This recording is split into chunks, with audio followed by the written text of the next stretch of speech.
going to represent about how New Orleans is significant towards the book A Streetcar Named Desire and how it impacted America. Hi, I'm Mason. I'll be talking about the development of New Orleans. Hi, I'm Fernando. I'm going to be talking about the cultural diversity in New Orleans. I'm Jeremy. I'm going to be talking about the filmography that's present in New Orleans and how that's impactful. Hi, and I'm John. I'm going to talk about how New Orleans is significant towards the book A Streetcar Named Desire.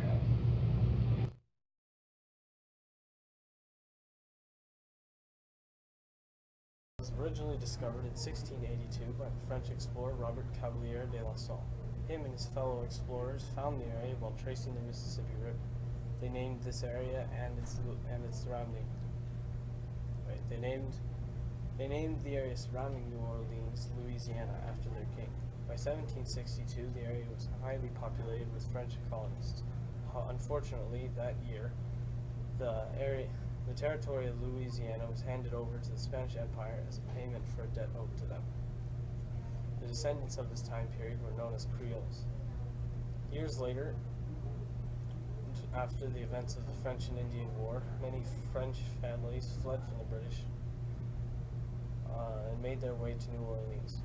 The descendants of these people were known as the Cajun. In 1803, the area was bought from the French Empire by the U.S. for $15 million.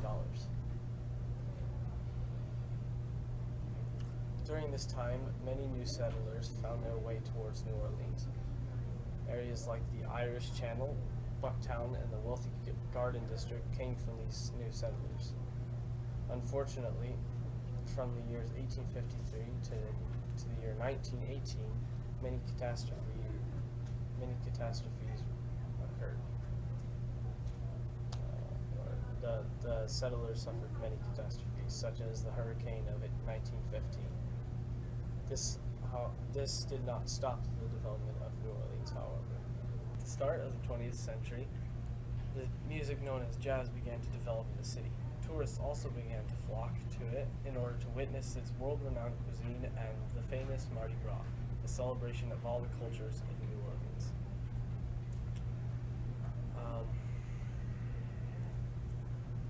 During this time, however, crime rates increased as well as multiple disasters occurred.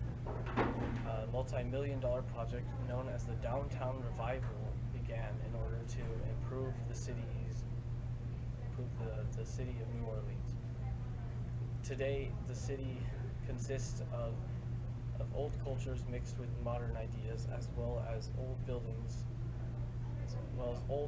next to modern convention centers and business towers.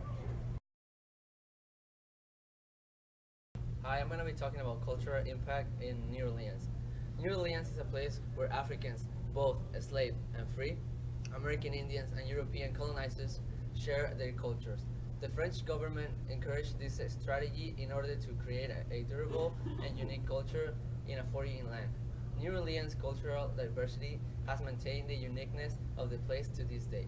The city's uniqueness during the 18th and 19th century surprised migrants coming from the south as well as from the north.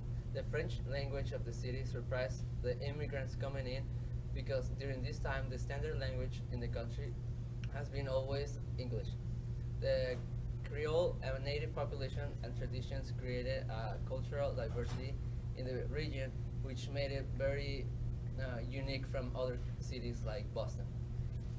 But also the main point was the free black and slave population that was present in the New Orleans region.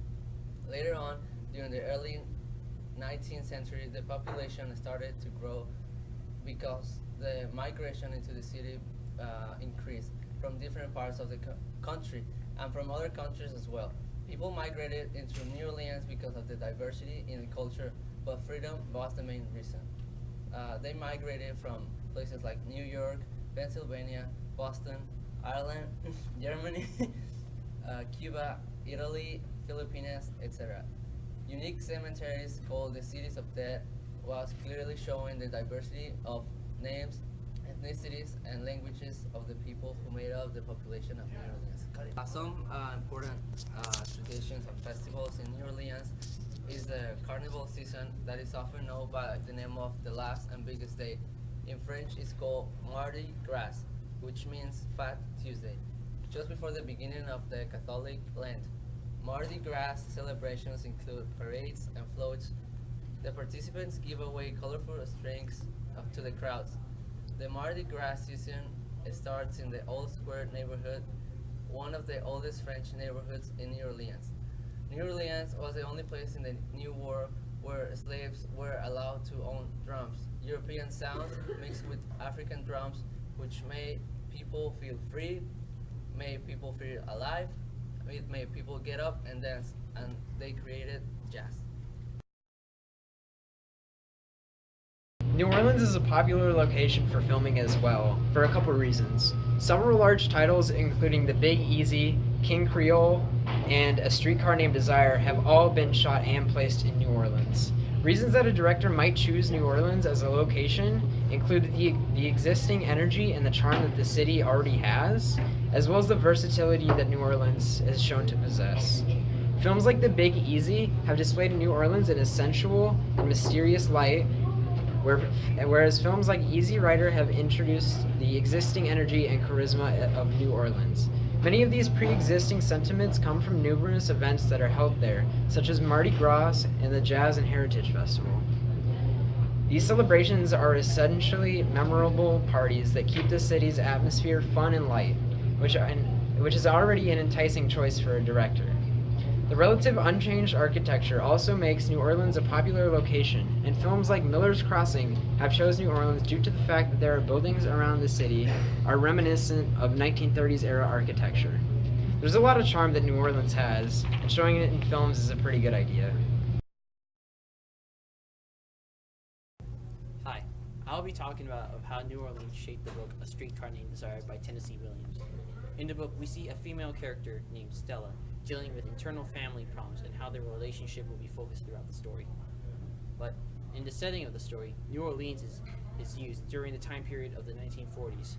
The particular time zone would set the mood for self-security, or as implied as fear, or even the mood for aggressiveness or people wanting to fight, that will bring the sense of nationalism into play too. Tennessee Williams wrote the book based in the New Orleans setting to shape the book's tone or create references to the dynamic social cultural context of New Orleans and how such a city of uniqueness like jazz music or any characteristics of New Orleans can shape the tone of the story. The story in New Orleans also produces the ugliness of reality, decline of civilized culture in a town of mixed cultures and internal conflicts within family, and how other outside events will also come into play. Thank you for your time, and I guess we'll be seeing you right now.